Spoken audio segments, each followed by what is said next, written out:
The abyss below. For years, the world's oceans have remained largely untouched. Uncharted realms of crushing pressure and endless dark.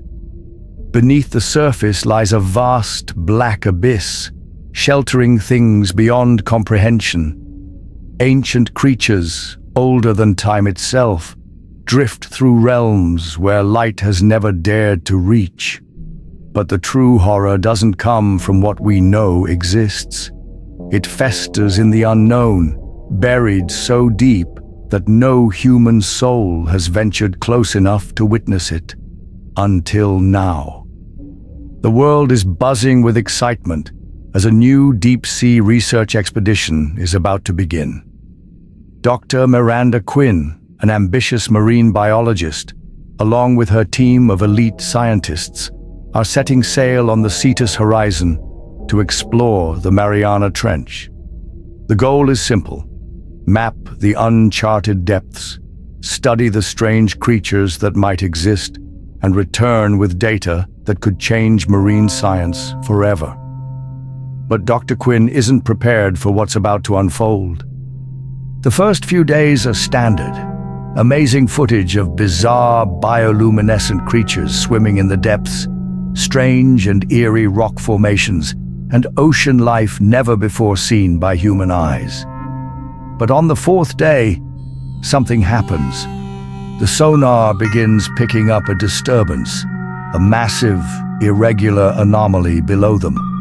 Something big, larger than any known creature, too large to be explained by any known geological formations. A subtle dread starts to settle in. The crew jokes nervously about the ocean's secrets, but none of them know what they're truly dealing with. As they get closer to the coordinates, the waters seem to turn unnaturally still, as if holding their breath. The temperature drops abruptly, sending a chill through the crew. An eerie silence fills the ship, and even the normally reliable sonar system begins to glitch. Determined to investigate, Doctor, Quinn orders the deployment of the submersible, the Leviathan. The mission is supposed to be routine: descend deeper, collect samples, and return. But as the Leviathan plunges into the pitch-black void, a sense of unease gnaws at everyone aboard the Cetus Horizon. At first, it's small things. The lights of the submersible flicker.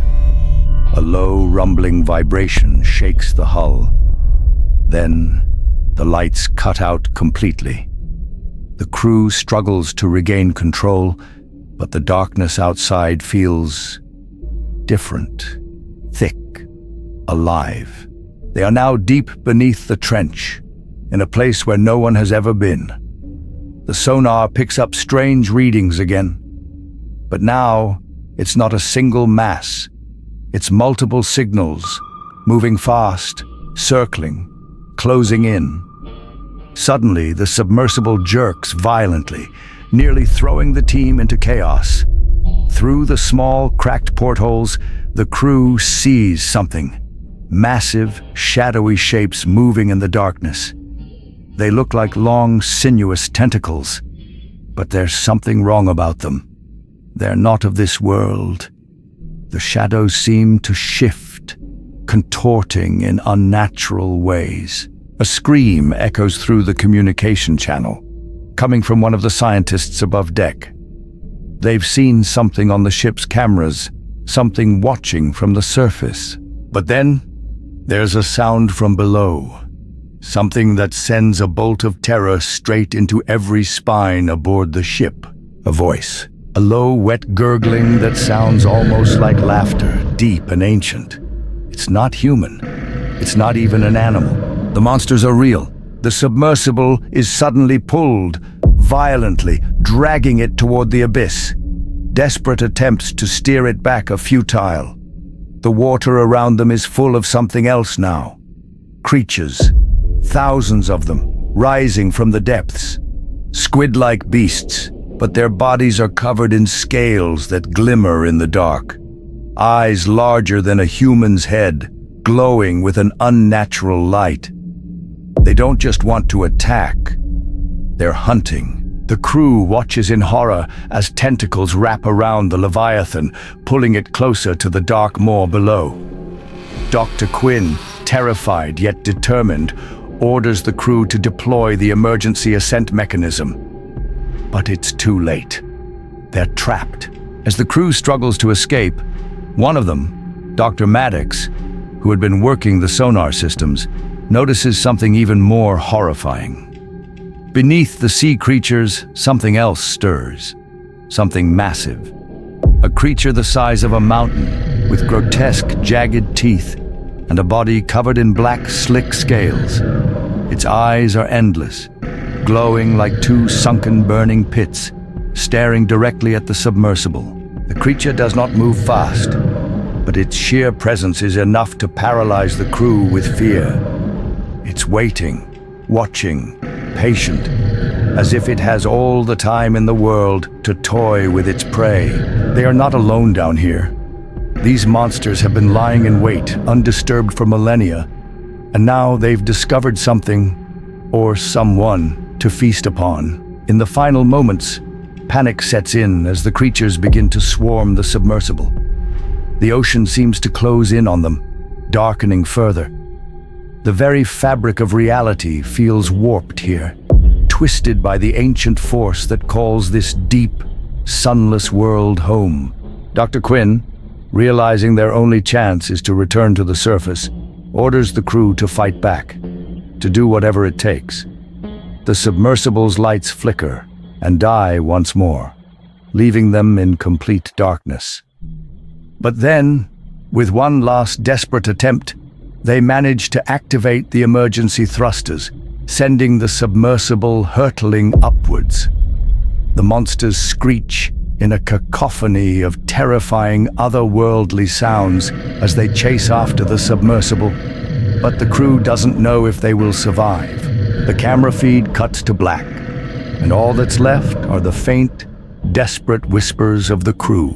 The Cetus Horizon resurfaces, but when they retrieve the Leviathan, it's empty.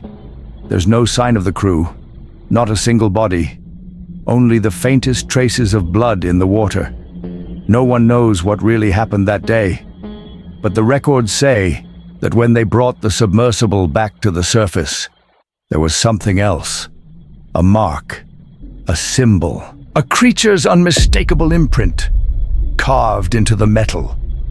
And deep beneath the ocean, the monsters still wait. The ocean is vast, ancient, and unexplored, and sometimes the things that lie below are better left undiscovered.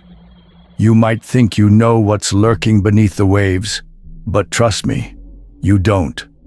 Are we really alone in the deep? A distorted voice crackles through static, barely intelligible. This is Leviathan. We never made it, not alone.